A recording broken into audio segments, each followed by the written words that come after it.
Hi friends, आज हम class 10th का एक टॉपिक डिस्कस करेंगे जिसका नाम है ट्रिग्नोमेट्री।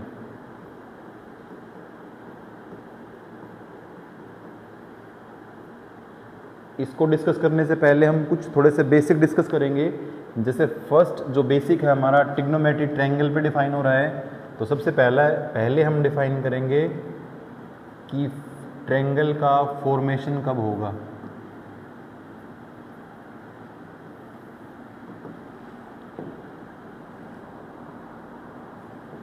Formation of triangle. तो मान लीजिए कोई ट्रायंगल है, तीन साइड हैं इसकी, ये साइड ए है, ये साइड बी है और ये साइड सी है। तो कंडीशन क्या है, दो साइड का जो सम है वो थर्ड से क्या होना चाहिए, ज़्यादा होना चाहिए, तभी हमारी क्या होगी, ट्रायंगल फॉर्म होगी। ये तो हमारी बेसिक डेफिनेशन है, sum of two side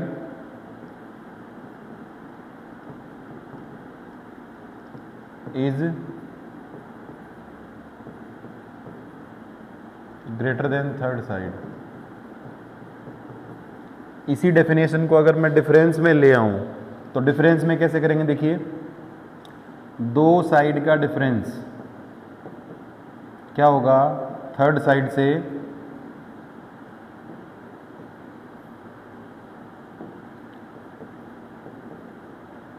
lace होगा। ठीक है, फर्स्ट हो गया।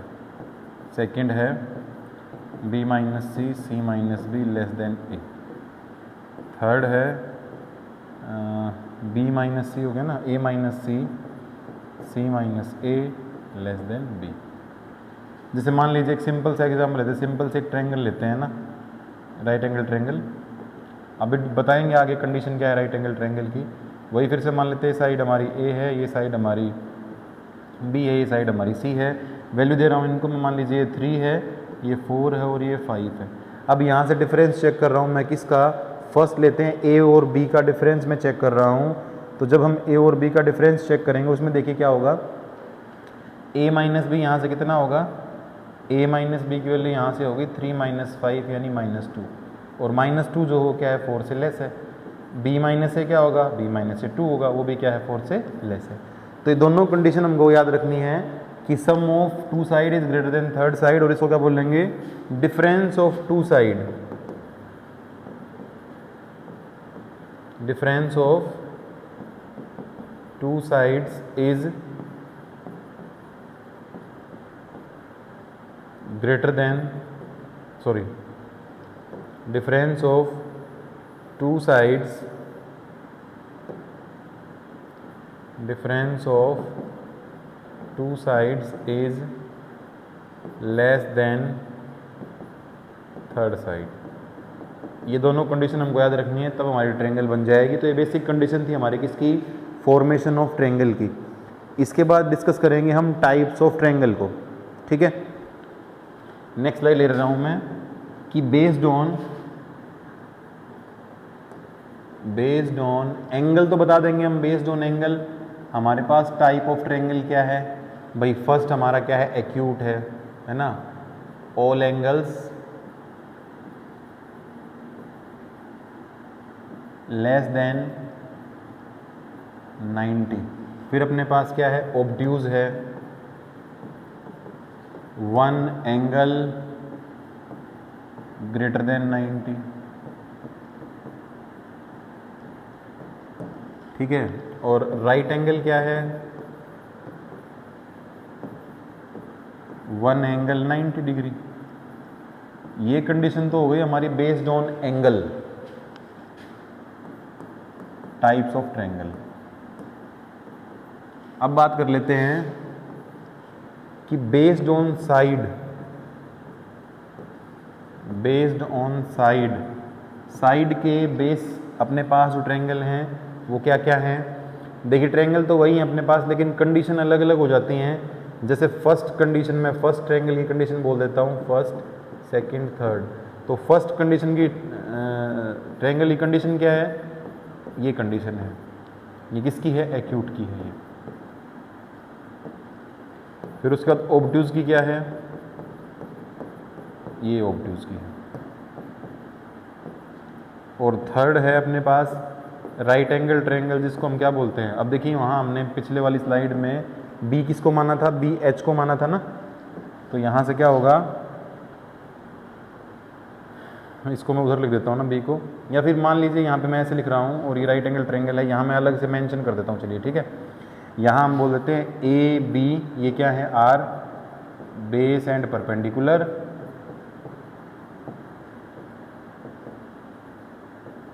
और सी क्या है, सी है एच यानी हाइपोटेन्यूज।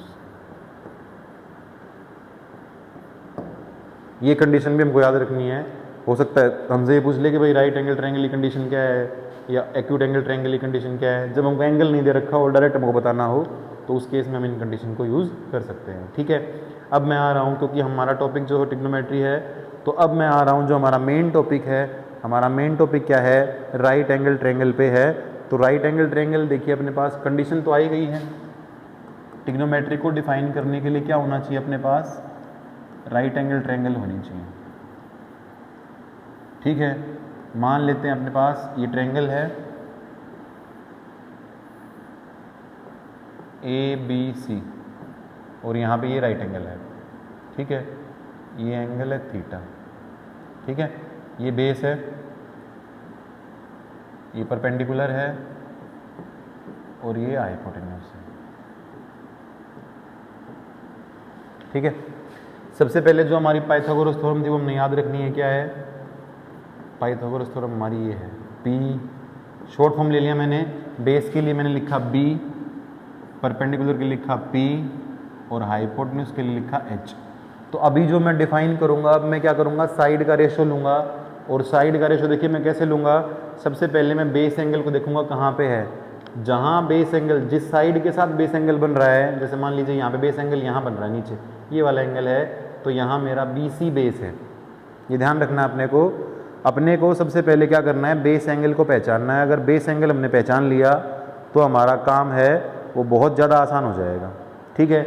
अब इसमें जो हमारा बेस एंगल है वो क्या है, सी पे हमारा बेस एंगल बन रहा है इसमें।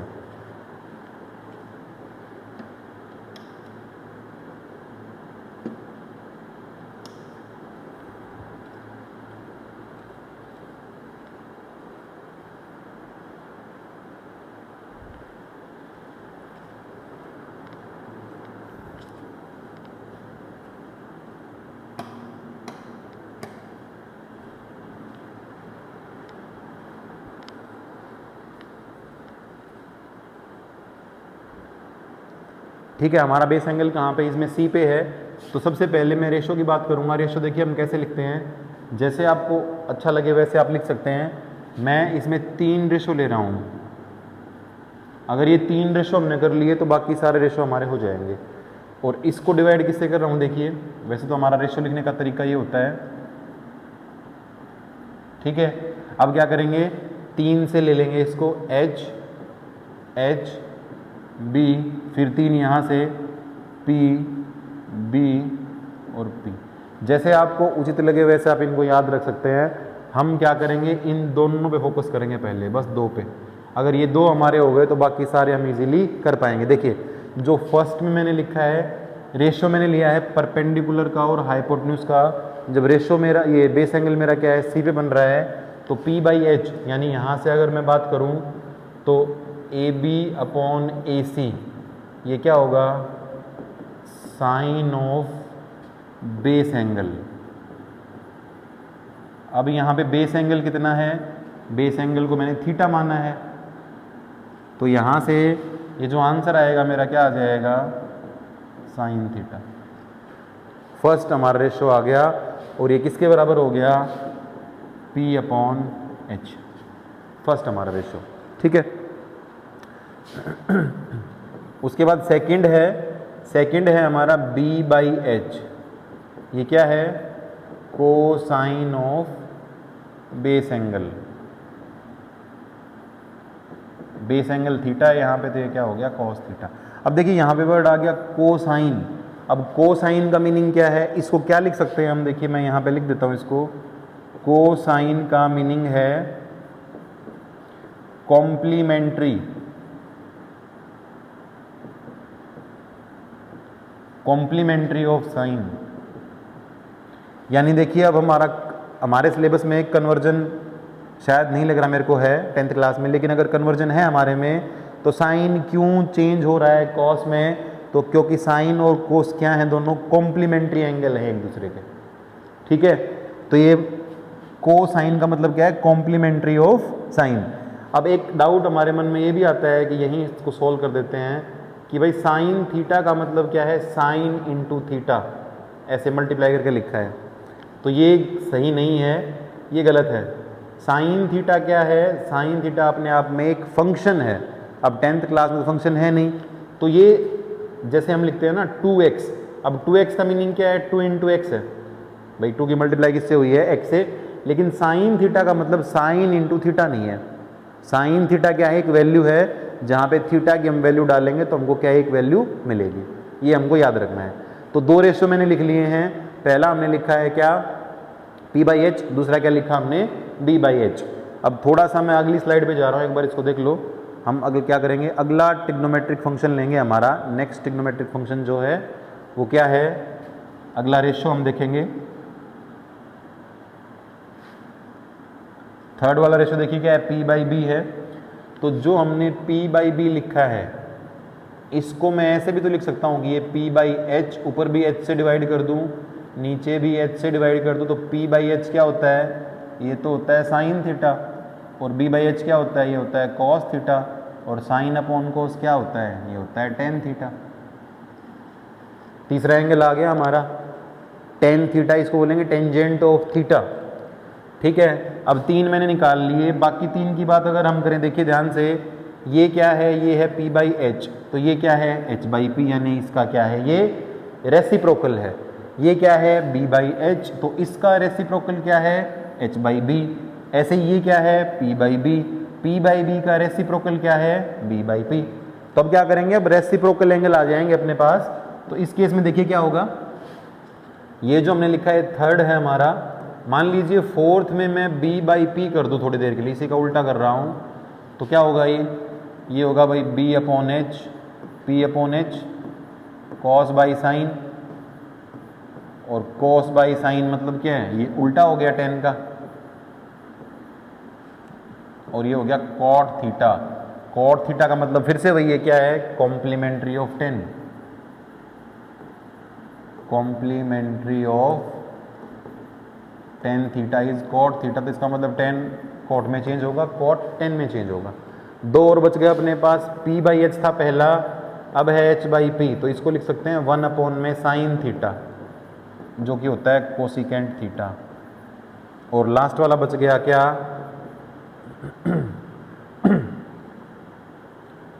h/b,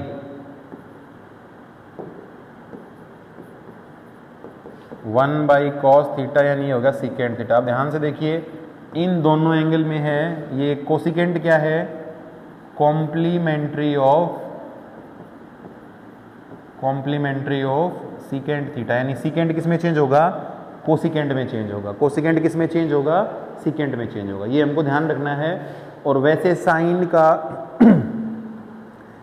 का रेसिप्रोकल क्या है, साइन का रेसिप्रोकल है कोसिकेंट थीटा, लेकिन साइन चेंज किस में हो रहा है, साइन चेंज हो रहा है कॉस थीटा में, ठीक है। अब ये रेसिप्रोकल हमने लिखे हैं। अब देखिए जो नेक्स्ट स्लाइड में ले रहा हूँ उसमें क्या करूँगा, इनके जो रेशियो आए हैं उनकी मल्टीप्लाई करके लिखेंगे। फर्स्ट रेशियो है हमारा p/h, अगर इसकी मल्टीप्लाई h/p से कर दूँ, आंसर आ गया 1, तो p/h कितना है, p/h इज साइन थीटा, और h/p क्या है, कोसिकेंट थीटा, दोनों की मल्टीप्लाई करेंगे, आंसर विल बी 1। सेकंड है b/h इंटू h/b, मल्टीप्लाई करूंगा 1, तो b/h क्या है यहाँ से cos थीटा, h/b क्या है secant theta, answer is 1। Third है p/b into b/p equal to 1, so answer is tan theta into cot theta is equal to 1, ठीक है। तो ये हमने हमारी आइडेंटिटी डिफाइन कर ली, ठीक है। जो ट्रिग्नोमेट्रिक हमारे रेशियो थे वो हमने लिख लिए, लिखने के बाद हमारा ये आंसर आ गया। अब थोड़ा सा हम एरर की बात कर लेते हैं, जो एरर हम मैक्सिमम करेंगे, है ना। यहाँ मैं लिख देता हूँ एरर। एरर क्या क्या होगा हमसे, देखिए जैसे मैं x की मल्टीप्लाई x से करूँगा then answer will be X square. तो ऐसे ही अगर मैं साइन थीटा की मल्टीप्लाई साइन थीटा से करूँगा देन आंसर विल बी, अब देखिए यहाँ पावर 1 है, इसकी पावर 1 है और इसकी पावर कितनी है, 1 है, तो आंसर क्या आ जाएगा, इसका स्क्वायर आ जाएगा। अब इसको हम बीच में भी लिख सकते हैं, ऐसे भी लिख सकते हैं, ये भी ठीक है। ये बराबर है दोनों, लेकिन ये जो है ये इसके बराबर नहीं है, साइन ऑफ थीटा स्क्वायर, ये ध्यान रखना है हमको। जनरल केस में ये बराबर नहीं है, ये साइन पूरे का स्क्वायर है साइन थीटा का, और ये क्या है, थीटा स्क्वायर के ऊपर हमने साइन लगा रखा है, ये ऐसे है। तो ये एरर भी हमको देखने हैं, एरर हमको मिस्टेक नहीं करनी है। तो अभी हमने क्या पढ़ा, एक बार उसका है ना रिकैप कर लेते थोड़ा सा। तो हमने राइट एंगल ट्रायंगल की फॉर्मेशन ले ली कि फॉर्मेशन कैसे होगी, उसकी कंडीशन क्या होगी, उसमें 90 डिग्री का एंगल होगा, पाइथागोरस थ्योरम लगेगी। फिर हमने कुछ रेशो डिफाइन किए, अपने पास 3 साइड थी P, B और H, उनमें हमने कुछ रेशो डिफाइन किए। ये हमारा फर्स्ट रेशो था, ये सेकंड हो गया, ये थर्ड हो गया, ये फोर्थ, ये फिफ्थ, ये सिक्स, 6 रेशो डिफाइन किए। 6 में से 3 रेशो हमारे पास थे, 3 हमारे क्या थे, रेसिप्रोकल रेशो थे। P/H का H/P हो गया, B/H का H/B हो गया, P/B का B/P हो गया। ठीक है, इस तरीके से हमने इनको डिफाइन किया है। तो अभी हमने जो सीरीज शुरू की है, आज हम बेसिक पढ़ेंगे इसका, और बेसिक के बाद हम नेक्स्ट जो होगा क्या करेंगे, एक्सरसाइज को डिस्कस करेंगे या फिर प्रॉब्लम को डिस्कस करेंगे। अभी मैं एक लास्ट जो हम आइडेंटिटी को डिस्कस करना चाह रहे हैं कि हमारी आइडेंटिटी हम कैसे बना सकते हैं। ठीक है, जैसे मैं पाइथागोरस थ्योरम को ले रहा हूँ। पाइथागोरस थ्योरम हमारी क्या है, p² + b² is equal to, ये हमारी पाइथागोरस थ्योरम है। अब ध्यान से देखेंगे, इसी में मैं क्या कर रहा हूँ, फर्स्ट में divide both sides by h²। तो क्या होगा बताइए, इसमें p² / h² + b² / h² is equal to h² / h²। तो यहाँ तो 1 आ गया। अब देखिए P/H जो लिखा है स्क्वायर में, इसको ऐसा भी लिख सकते हैं P/H का स्क्वायर, और B/H वाले को ऐसे भी लिख सकते हैं B/H का स्क्वायर। तो ये हमने अभी सीखा था। P/H क्या होता है, ये तो होता है साइन, और साइन का स्क्वायर करेंगे तो साइन स्क्वायर थीटा, थीटा यानी बेस एंगल है यहाँ, और cos square theta equal to 1। यहाँ हम ट्रायंगल ले भी लेते हैं, ये हमारी एक ट्रायंगल थी ABC, ये हमारा बेस था, ये परपेंडिकुलर था, ये हाइपोटेन्यूज था, ये 90 डिग्री और ये थीटा। ठीक है, ये हमारी होगी फर्स्ट आइडेंटिटी। सेकंड उसके बाद क्या है, divide both sides by p²। तो क्या होगा बताइए, p² / p² plus b² / p² is equal to h² / p²। ये तो 1 हो गया, इसको काट देंगे तो 1 प्लस में b/p का square is equal to h/p का स्क्वायर। अब ध्यान से देखिए भाई, b/p क्या होता है, कॉट, और ये होता है कोसिकेंट। इसको अगर मैं ढंग से लिखूँ इस आइडेंटिटी को, तो ऐसे भी लिख सकते हैं। इस पे देखिए मैं क्वेश्चन भी बनाऊंगा कि बहुत इंपॉर्टेंट आइडेंटिटी हैं दोनों, सेकंड और थर्ड है, ये बहुत इंपॉर्टेंट है, ध्यान से देखना है इसको। Divide both sides by b²। तो क्या होगा यहाँ से, अगर हम b² से डिवाइड करेंगे, देखिए क्या होगा, p² / b² plus b² / b², दोनों को डिवाइड किया, और डिवाइड करने के बाद यहाँ पे राइट हैंड साइड में क्या हो गया, h² / b²। अब देखिए ध्यान से, p/b क्या होता है, ये होता है tan², ये कट जाएगा 1, तो ये आ जाएगा tan² theta plus 1 is equal to sec² theta. और ढंग से अगर इसको लिखेंगे तो ये आ जाएगा sec² theta minus tan² theta is equal to 1। ठीक है, तो ये हमारी तीनों आइडेंटिटी हैं, इनको ध्यान से देख लो, कैसे हम इनको प्रूव कर सकते हैं, कैसे हम इनको फाइंड कर सकते हैं। अगर ध्यान से देखें तो बहुत ईजी है। अब इसके बाद मैं 2 क्वेश्चन ले रहा हूँ, एक क्वेश्चन ले रहा हूँ बस, based on identity number 2 and identity number 3, कोई भी 2 इनमें से एक ले सकते हैं। तो ये हमारा लास्ट क्वेश्चन रहेगा आज का, और एक्सरसाइज हम नेक्स्ट क्लास से हम एक्सरसाइज को शुरू करेंगे। एक बार देख लो इसको, इसके बाद मैं बढ़ रहा हूँ नेक्स्ट जो है क्वेश्चन अपना। नेक्स्ट क्वेश्चन देखिए क्या है, क्वेश्चन गिवन है if cosecant theta minus cot theta is equal to X then find secant theta, ऐसा कुछ क्वेश्चन दिया है हमको। ठीक है, तो सबसे पहले क्या करेंगे, देखिए टर्म हमको दे रखी है, अभी हमने एक फॉर्मूला लिखा था क्या कि cosecant square theta minus cot square theta equal to 1। अगर यहाँ से मैं A square minus B square लगाऊँ तो A square minus B square क्या होगा, cosecant theta plus cot theta, और यहाँ हो जाएगा cosecant theta minus cot theta. ठीक है, अब देखिए ध्यान से, मेरे पास किसकी वैल्यू है, मेरे पास कोसिकेंट माइनस कोट की वैल्यू मैं यहाँ रख दूँ तो यहाँ से मैं बोल सकता हूँ कि भाई cosecant theta plus cot theta जो है इसकी वैल्यू हमेशा ये होगी 1 upon cosecant theta minus cot theta, ये वाली वैल्यू बनेगी इसकी। अब इस वैल्यू को अगर मैं यहाँ यूज़ कर दूँ तो मेरा क्वेश्चन बन गया cosecant theta plus cot theta is equal to 1/x, और क्या करूँ, इनको ऐड कर दूँ, ये कटा तो 2 कोसिकेंट थीटा की वैल्यू आ गई x प्लस 1/x, 2 इधर जाएगा तो कोसिकेंट थीटा की वैल्यू आ जाएगी एलशियम लेने के बाद ये, और कोसिकेंट क्या होता है हमको पता ही है, h बाई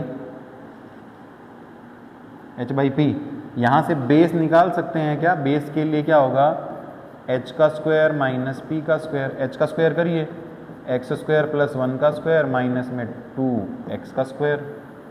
जब इसको सॉल्व करेंगे तो ये हो जाएगा x की पावर x स्क्वायर का स्क्वायर यानी x की power 4 plus 1 plus 2x square minus 4x square. Solve करेंगे तो ये हो जाएगा x की power 4 minus 2x square plus 1, और ध्यान से देखेंगे तो अंदर फॉर्मूला किसका बनेगा, x स्क्वायर माइनस 1 का स्क्वायर बन जाएगा, ये कट जाएगा, यहाँ से बेस आ गया हमारा x स्क्वायर माइनस 1। सारी वैल्यू मेरे पास आ गई, p आ गया, h आ गया, b आ गया। निकालना क्या है, सीकेंट थीटा। सीकेंट क्या होता है,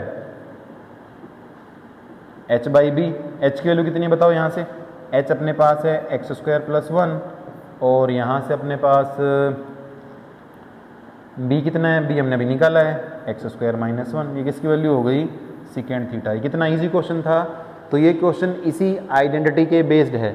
अब ये क्वेश्चन आपकी प्रैक्टिस के लिए है, आप उसको ट्राई करके देखना, अगर हो जाए तो अच्छी बात है। एक बार देख लो इस क्वेश्चन को, उसके बाद हम एक क्वेश्चन प्रैक्टिस के लिए डाल रहे हैं आज, और आज के लिए बस ये लास्ट क्वेश्चन रहेगा हमारा। ठीक है, देखिए क्वेश्चन है, गिवन क्या है, गिवन है अपने पास secant theta plus tan theta की वैल्यू अपने को दे रखी है 2x, देन फाइंड करना है अपने को क्या, कोसिकेंट थीटा। बहुत सिंपल सा क्वेश्चन है, तो इसको आप ट्राई करेंगे, अगर कोई प्रॉब्लम आएगी तो नेक्स्ट वीडियो में इसको हम डिस्कस कर लेंगे। ठीक है, तो आज के लिए बस इतना ही, और हमने ट्रिग्नोमेट्री की एक सीरीज शुरू कर दी है क्लास 10th के लिए, इंडिविजुअल एक्सरसाइज को हम डिस्कस करेंगे। तो सभी लोग ये वीडियो देख सकते हैं, और चैनल को शेयर करें, सब्सक्राइब करें, कमेंट करें। Thank you.